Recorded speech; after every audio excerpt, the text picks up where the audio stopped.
Dimitri Pavlenko, vous recevez ce matin l'avocat Philippe Fontana. Bonjour Philippe Fontana.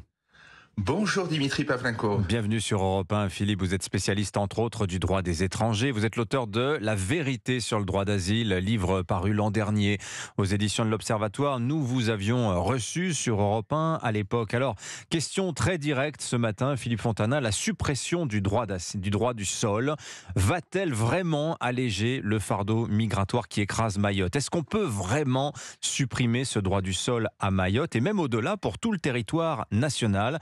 Parce que c'est ce que souhaiterait une majorité de Français, 65% selon notre sondage du jour, CSA, pour Europe 1, CNews et le JDD. On va en parler, Philippe Fontana, mais vous avez planché, vous, sur ces questions qui sont juridiquement complexes.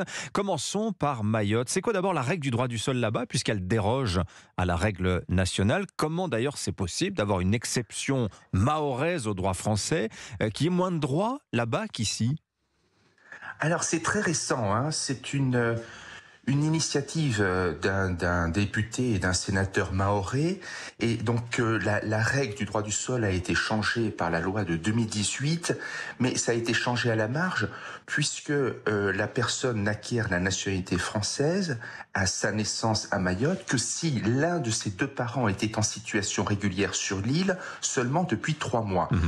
Pendant les travaux, pendant les débats parlementaires sur la loi immigration, Madame Boyer, sénatrice LR, avait présenté un amendement, l'article 81 de la loi, qui était devenu donc cet article, qui prévoyait un minimum d'1 an de séjour régulier pour les deux parents, mais malheureusement cet article a été retoqué par le Conseil constitutionnel, non pas sur le fond, mais pour des raisons de procédure, qui a résulté d'un amendement qui était considéré comme un cavalier législatif. Donc si l'on regarde les chiffres à Mayotte, indubitablement, il faudrait modifier le droit du sol parce que vous avez 10 000 naissances par an à Mayotte et c'est seulement un quart qui sont des naissances provenant de mères françaises. Mais on a un donc droit c'est vrai du qu'il y a sol un poids très important. Philippe Fontana, on a un droit du sol à Mayotte qui est donc déjà conditionnel à cette présence d'au moins 3 mois d'un des parents au moment de la naissance de l'enfant. Est-ce que la suppression totale du droit du sol aura un impact significatif sur l'immigration irrégulière? Est-ce que ça peut la réduire considérablement ou pas? La réduire, je ne sais pas, mais en tout cas, ça peut réduire le nombre d'acquisitions automatiques de la nationalité. Quand vous savez qu'à Mayotte, il y a 350 000 personnes qui y vivent, mais la moitié de la population est étrangère, vous imaginez qu'il y a des conséquences sur l'acquisition de la nationalité. Donc oui, indubitablement, pour moi, il y aurait un vrai allègement du fardeau de l'immigration irrégulière à Mayotte. Mais dans la communication du gouvernement, il y a cette impression d'un effet un petit peu magique. On va supprimer le droit du sol et comme par magie, ça va freiner également l'autre apport considérable à la population mahoraise que sont les demandes d'asile. Vous avez des gens qui sont étrangers, qui arrivent à Mayotte, n'ont pas forcément l'ambition de devenir français, mais en revanche, ils réclament l'asile. Est-ce que supprimer le droit du sol changerait quelque chose à cela ? Non, ça n'a rien à voir. Alors, il est vrai que la question du droit d'asile a surgi très récemment à Mayotte.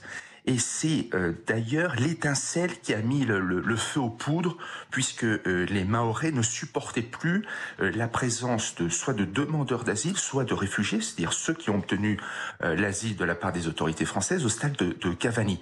Et c'est pour ça que le ministre d'ailleurs a rapatrié une petite centaine de personnes qui ont obtenu le droit d'asile, donc des réfugiés, sur le territoire métropolitain. Mais cette question du droit d'asile est assez fluctuante, parce que je vais vous donner un chiffre qui m'a moi-même surpris. En 2023, le chiffre de premières demandes en matière d'asile a chuté de 26%, alors qu'il était en augmentation continue à Mayotte ces dernières années. Et pourquoi ? Par contre, ça j'en sais rien. Oui. La question, c'est qu'on est passé d'une demande d'asile de la part des Comoriens, qui était voué à un échec total, puisqu'ils sont c'est plus une immigration économique, à une provenance d'Africains des pays du Grand Lac ou de Somalie qui, eux, avaient beaucoup plus de chances d'obtenir l'asile, puisqu'on est arrivé à des taux similaires à ceux de la métropole. Oui, ils viennent d'un pays en guerre. Voilà, ils viennent d'un pays en guerre. Quand on vient d'un pays en guerre ou en proie à une guerre civile, ce qui est le cas des Congolais, ce qui est le cas des Somaliens, évidemment, on accède beaucoup plus facilement à l'asile en France, et surtout, on ne vous renvoie pas, parce que la France ne renvoie personne dans un pays en guerre. Exactement. Donc ils avaient même la protection subsidiaire et non pas l'asile, puisque toute personne qui provient d'un pays avec un état de guerre de haute intensité peut obtenir une protection internationale. Philippe en France. Fontana, je vous coupe. Je voudrais qu'on revienne un instant sur le droit du sol. Il y a cette question de la suppression qui a été promise par Gérald Darmanin. Je vais rappeler juste un petit point de droit. Il y a des textes en droit qui sont plus importants que d'autres. Vous avez ce qu'on appelle la hiérarchie des normes. Tout en haut, vous avez les traités internationaux. En dessous, vous avez la Constitution. Et encore en dessous, vous avez la loi. Or, il se trouve que le droit du sol, il n'est inscrit que dans le Code civil, c'est-à-dire la loi, donc pratiquement l'un des plus bas échelons de la hiérarchie juridique. Donc en théorie, supprimer le droit du sol, c'est assez facile, non ? Ah, c'est pas seulement en théorie. Et il suffit de se référer à la décision du Conseil constitutionnel du 20 juillet 1993. À l'époque, Charles Pasqua et Édouard Balladur avaient changé ce qu'on appelait le Code de la nationalité, et le Conseil constitutionnel, présidé à l'époque par Robert Badinter, donc pas quelqu'un de droite, s'était incliné devant la volonté du peuple exprimée par le législateur. Et le Charles Pasqua avait supprimé l'automaticité de l'acquisition de la nationalité à 18 ans et avait permis que les délinquants mineurs étrangers ne pouvaient pas obtenir la nationalité française. Donc moi, je ne crois pas qu'il y ait un véritable obstacle constitutionnel. Ça s'appelle, je ne crois pas que le changement du droit du sol soit un principe fondamental reconnu par les lois de la République, c'est-à-dire qu'il ferait partie du bloc de constitutionnalité. Oui, c'est plus des obstacles politiques en fait. Ah ben ça c'est le choix du gouvernement. Moi je me souviens que Gérald Darmanin, pendant les débats parlementaires, avait expliqué aux sénateurs que le changement du droit du sol, y compris à Mayotte, on en avait discuté au début de cette interview, était contraire à la Constitution, et donc il fallait une modification de la Constitution. Moi je n'y crois absolument pas.